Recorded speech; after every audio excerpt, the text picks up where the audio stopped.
the FBI in Peace and War.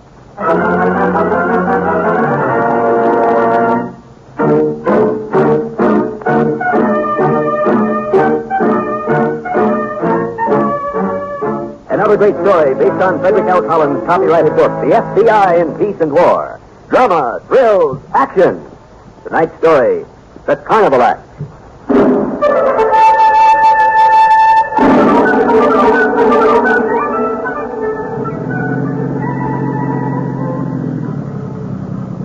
What I want to know is, why didn't Luke come to us right off? Why'd he wait for us to go to him? Well, you know, it is, Sheriff. Touchy business. Go ahead. Yeah.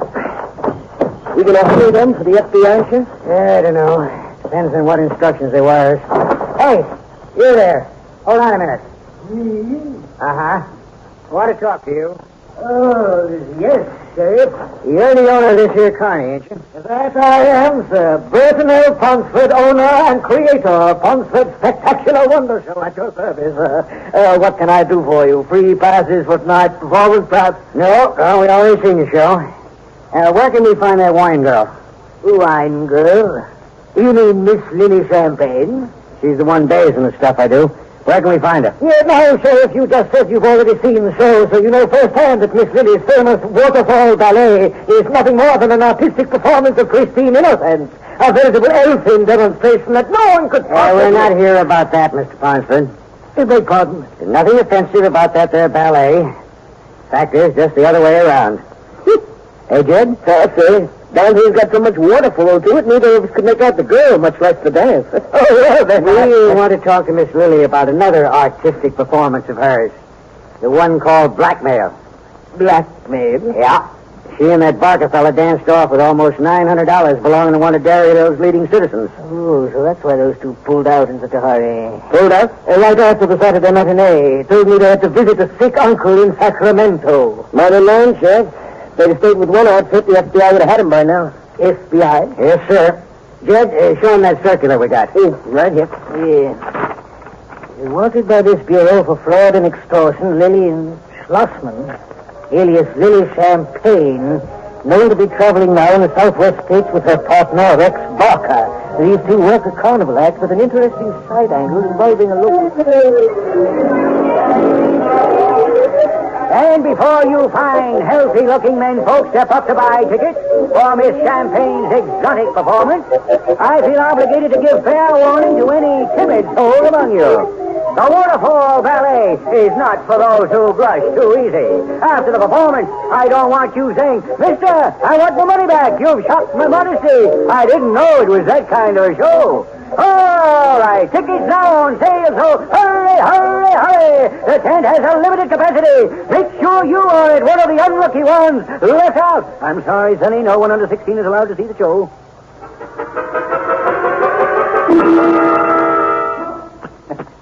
And he comes up to me after the show, and he wants to know, does Miss Champagne ever accept invitations out for dinner or maybe a drink? And I said... $18 and 15 cents in change. 15 cents? Yeah, some pikers tipped you a Canadian dime. And there's more crooks in these hick towns.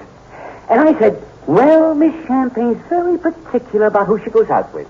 But why don't you ask her? And he What's said... his trouble, married? No, he's a widower. He said, all right, he'd come to your dressing room after the last show tonight. And I said... Rex, we gotta be careful. It's not a good idea working another sucker so soon. I know, Lil, I know. But this one's too hard to resist. Hayseed all over. Wait till you see. And besides, while you was catching 40 winks this act, I asked questions around town. This character has dough. His wife left him a building on Main Street, and he lives on a big farm that's lousy with acres all by himself. Oh? You could take on just one more tiny romance. Now, couldn't you, Miss Champagne? Well, seeing as you put it that way... Speak of the devil. Let him in and then leave us alone. Check. Oh, good evening. Is Miss Champagne? He's right here, Mr. Walters. Right here. Come on in. Thank you. Lily, this is Mr. Walters. Wanted to see you. How are you, Mr. Waters? Oh, just fine, I guess. Forgive me for talking from behind the screen. I'll be dressed in a second. Hey, Rex, don't forget rehearsal tomorrow. I won't see you then. Well, you're not leaving. Well, I have to check in tonight's receipts, Mr. Walters. Glad to see you again. Night, Lily. Good night, Rex. Oh, please go ahead, Mr. Waters. I'm listening. Huh? You want to see me about something? Oh, yes. I'll bet I know what about you? Reporters are all alike. Oh, be a darling and hand me that negligee, won't you? Well, Every town all alike. Tell me, Miss Champagne, how did you happen to get into show business in the first place? Well, say, I think you've got me wrong, Miss Champagne. I have? Hey, easy with that chiffon. It tears if you only just look at it. Oh. Thank you.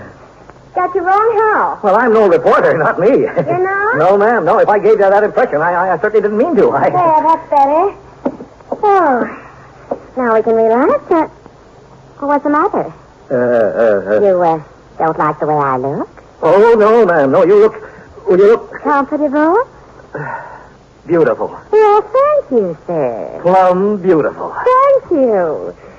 Now, tell me, Mr. Walters, if you're not a reporter, just what is it you want to see me about? How well do you know the history of your army? For example, do you know the name of the man who is considered to be America's first one-man army?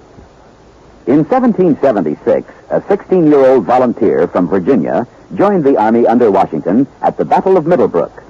He was no ordinary soldier, however. Although only 16, he stood well over 6 feet and was aptly called the Giant of Virginia. His name was Peter Francisco. Of Spanish birth, Francisco was adopted as an infant by an uncle of Patrick Henry. Francisco's record as a soldier is a legend in American military history. His sword, measuring 5 feet from hilt to tip, became a familiar sight on the battlefields of the Revolution, and his feats of strength were equally famous. It is claimed that during the Battle of Camden, for example, he hoisted a 1,200-pound cannon on his back and delivered it to troops in another part of the field.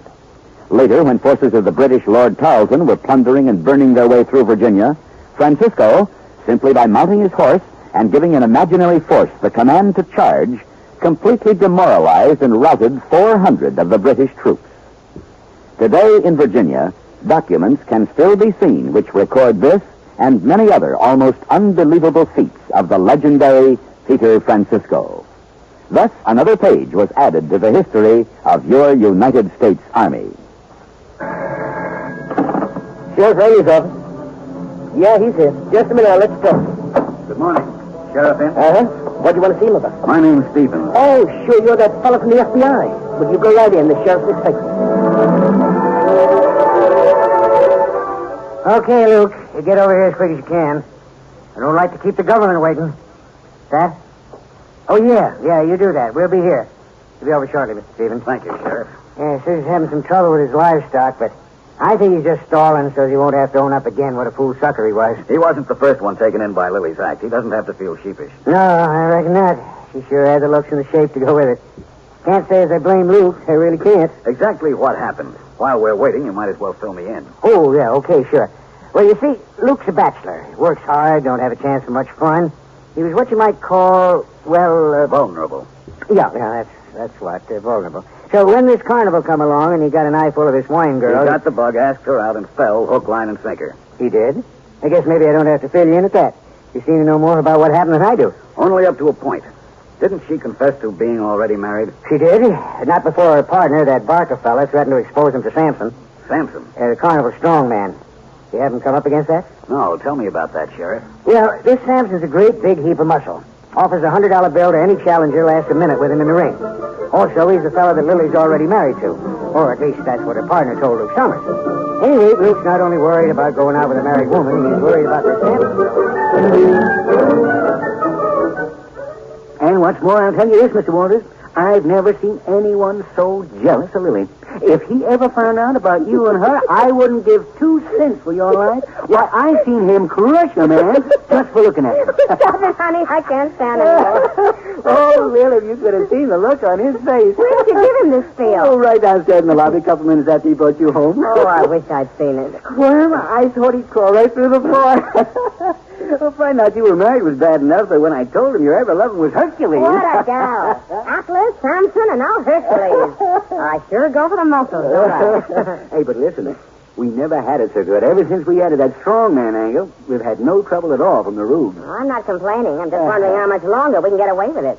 Another beer? If you're having one. What do you mean, how much longer? Well, you know, we're not getting any younger. What? I'm nudging 35, sweetheart. Here. Thanks. You nudged 35 2 years ago. You and your lousy memory. Sorry. Well, anyway, all the more reason. How much longer can I keep them coming? As long as you want, Lil. And I don't care what you're nudging. You still look sweet 16 to me. Oh, you. No, I mean, cross my heart to help me. Okay. I'll remind you when I'm old and gray. Meantime, let's rake in the cash. All right, let's. Madam Torres says the time is right for enterprise. Madam Taurus, you and your fortune tellers, honest. Well, now, this one's the McCoy, Lil. You'd be amazed all she knows of my past. Okay, she's the McCoy. But right time or not, you still better give Hercules the word on Walter. I already have. Oh? Told him we were playing a little gag. If it were ever to come up, the two of you are one. He didn't object? Object? Why, he's only too glad to join the fun. The guy's got a yen for you, Lil, just like the rest. Yeah? Mm-hmm. You know something? Maybe I'm a sucker staying married to you. You know, maybe ours, Dad. In fact, you better kiss me real quick before I change my mind and walk out on you. Okay. But you know what? What? It's blackmail, sister. Positive blackmail, that's what.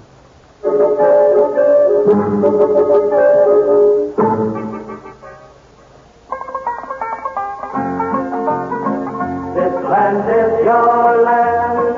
This land is my land. This land was made for you and me. Paris in the spring. The cardinal whistling joyously as he builds his nest in the bush. Or Cairo in the fall, when the temperature has dropped below scorching. Faraway places with strange-sounding names? Nope. I'm speaking of Illinois, the land of Lincoln. Oddly enough, though, Illinois is sometimes referred to as Egypt because the fertility of the soil in and around Cairo, or Cairo giving it the Illinois pronunciation, resembles that of its Egyptian namesake. But there the similarity ends. Riding the Rock Island line is considerably more comfortable than riding a camel. And the IGA stores, the Lonely Grain elevators, the oak groves, the signs saying Edna's Cafe and Clabber Girl and Chew Mail Pouch are familiar to us in a way the pyramids could never be. Oh, not that Illinois is lacking in the exotic. Chicago is testimony to that. But Illinois, home not only of Lincoln, but of Grant and Clarence Darrow and Carl Sandburg and Ziegfeld and Montgomery Ward and Allen, the original Pinkerton man, is home to us all. So reflective is it of our great nation. Celebrated in word and song, Illinois is indeed a sovereign state. I can't believe it, Walter. I just can't. Well, it's the truth, Lily. Every word of it, just like I told you. Well, I knew Rex couldn't be trusted. I knew he served a term in jail once. But pulling a dirty stunt like this... He served a term in jail? Mm-hmm. 5 years. Oh, have you got a handkerchief? No. Don't cry, Lily, please. We'll straighten this out You somehow. don't understand. Hercules is just crazy jealous. That's one of the reasons I left him. You've never seen anyone with a temper like that. Well, he wouldn't hurt you, would he? Me? I'm not worried about me. I'm thinking of you. You mean that he... Oh, Walt, if he finds out I've fallen for another man. But I didn't know that. I mean, well, you never told me. But I know. It's all my fault. Well, I didn't mean that. I just But meant it that is my fault. I liked you so. I didn't want to lose you. And... Walt, I don't think I could stand seeing you all bashed in like that. Bashed in? The way poor Philip was. I visited him in the hospital. Oh, Walt, how could I have done this to you? How? Well, Was I wrong, Walt? Was it selfish of me to try and steal a moment's happiness, however brief? Well... Don't lie to me. Of course, it was terribly selfish. Walt, there's only one thing to do. It sure looks that way. Face Hercules before Rex does. Huh? You're going to Hercules yourself and tell him all about it. I'm what? It may take him off guard if he hears it from you. All right, he may rough you up a bit, but at least he'll respect your courage. Lily, I'm going to do no such thing. Well, it's better than letting Rex. He is not going to either. But you said the skunk... I said he was going to Hercules unless he got $1,500 not to. I told him I'd think it over. Well? Well, I have thought it over. And he gets the $1,500. It's better to face facts, Lily, than Hercules. I'd sooner Rex gets it than me.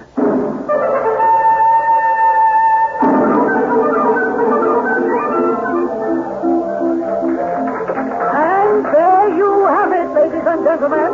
Prince Bernicott, the man who plays with fire and never gets burned.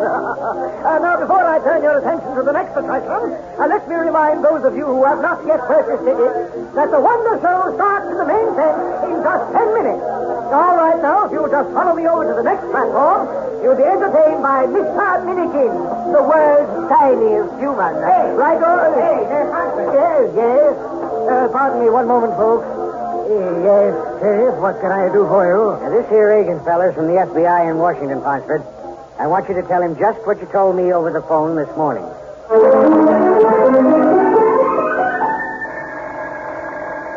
Rex? Okay, Lily, I got it. Hello.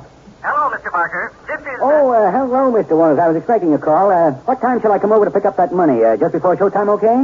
Well, I'm afraid not, Mr. Barker. I just called to tell you that I thought the whole thing over. I'm not going to pay you one dime. Huh? I decided not to take the easy way out, Mr. Barker. Oh, you decided that? I did? All right, Mr. Waters. And we'll do this the hard way. I'm driving out to your place right now, and you're going to have that money ready, or I'll call Hercules and have him take it from there.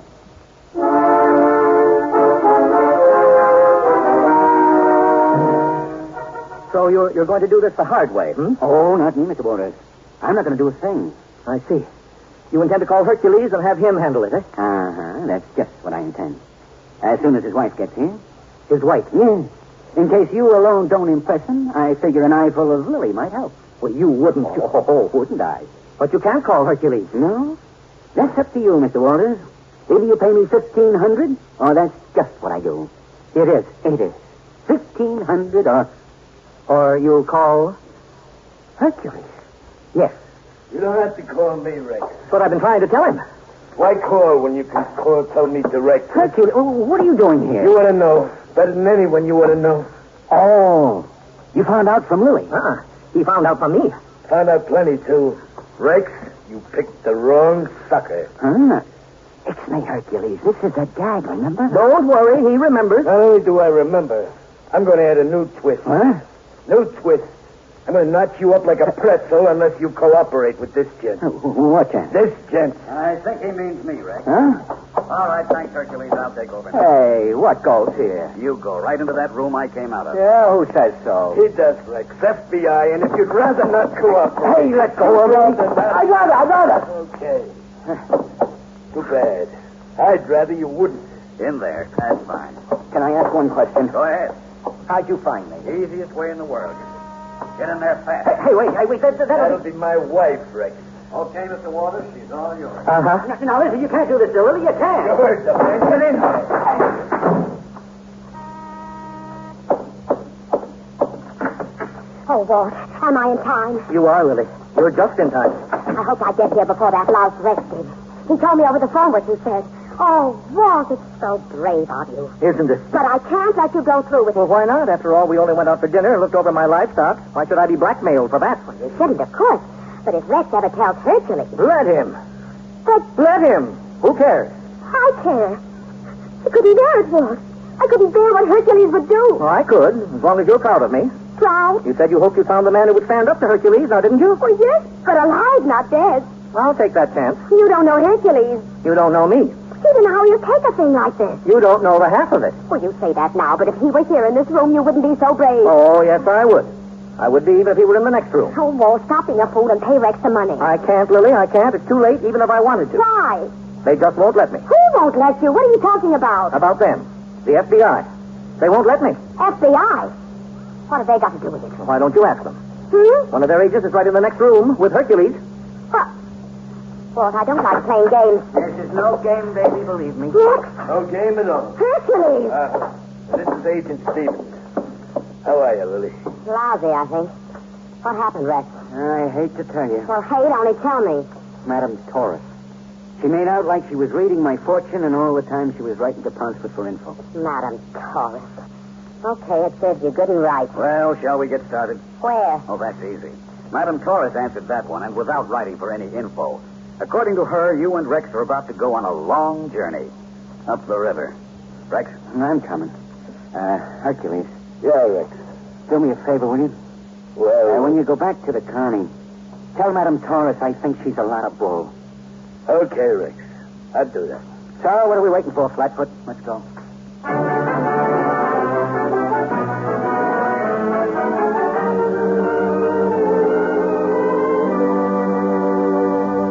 The short short and speedy trial convicted Lily and Rex Barker on numerous counts involving fraud, larceny, and extortion. Each was sentenced to 6 years in prison. Many of the witnesses asked to testify against them refused rather than face what they believed would be public embarrassment. But ample evidence was supplied by Mr. H.L. Walters to convince the jury and secure the convictions. For 6 years at least, there'll be no further demonstrations of the Carnival Act.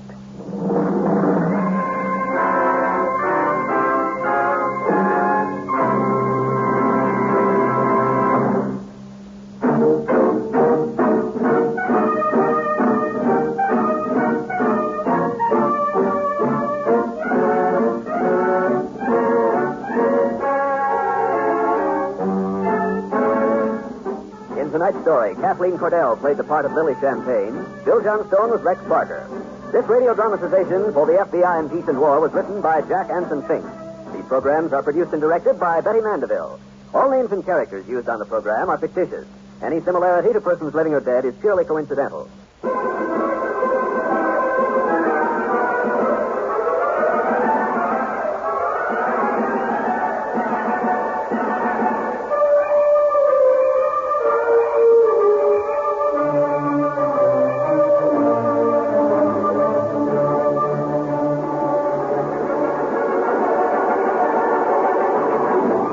This is the United States Armed Forces Radio and Television Service.